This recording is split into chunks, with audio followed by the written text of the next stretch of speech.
What's up, guys? This is week 11 of off-season training. This is the new evolution of my secondary bench session.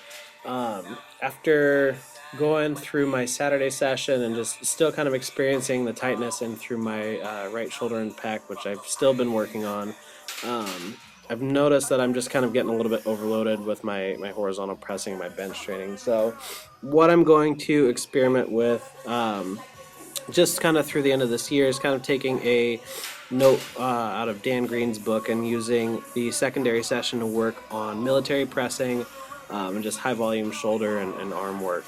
So this is going to start being more of a military press day, just to see if I can work my shoulders and that everything just kind of in a different plane of motion, since I've been doing all horizontal pressing for the last 10 weeks. And I kind of hit the point where I've been having that same pec tightness now for, Jesus, 2-3 weeks.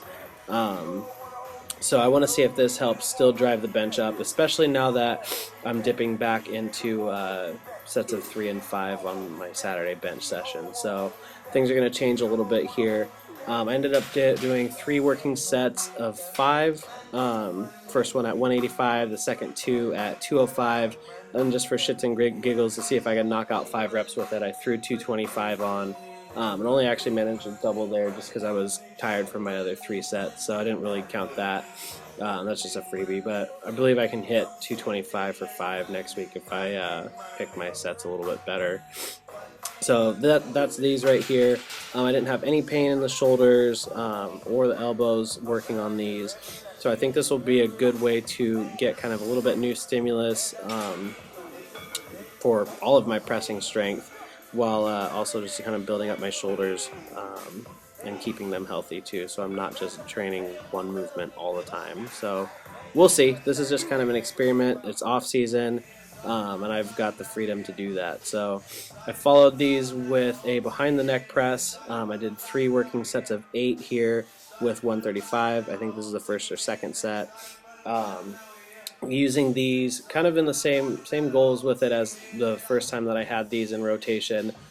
Keep the shoulders healthy by working the mobility, and also hit the front delt directly and get a little bit extra volume there. Followed that with some dumbbell pressing. Did sets of 12 here, so even more volume, a little bit lighter weight. I think these are 60-pound dumbbells. And then I followed the dumbbell shoulder press just with some more lateral raises. Did a couple sets of 15 here just with the 35s. I wanted to keep these nice and strict and not have too much swinging. Make sure I'm actually getting a good squeeze in through the shoulder up at the top. So taking kind of a page out of my own book in the past and focusing on more bodybuilding type movements here. Just high volume, hitting the shoulders really hard, and then also putting a little bit more attention on my bis and tris as well. So I did cycle in a new movement. This is called a McGill pull-up. These are done for what are supposed to be explosive singles. These aren't super fast, but I showed you a couple of reps here. The goal is to generate tension all the way from the hands down to the arms, and then carry that tension through and explosively perform a pull-up.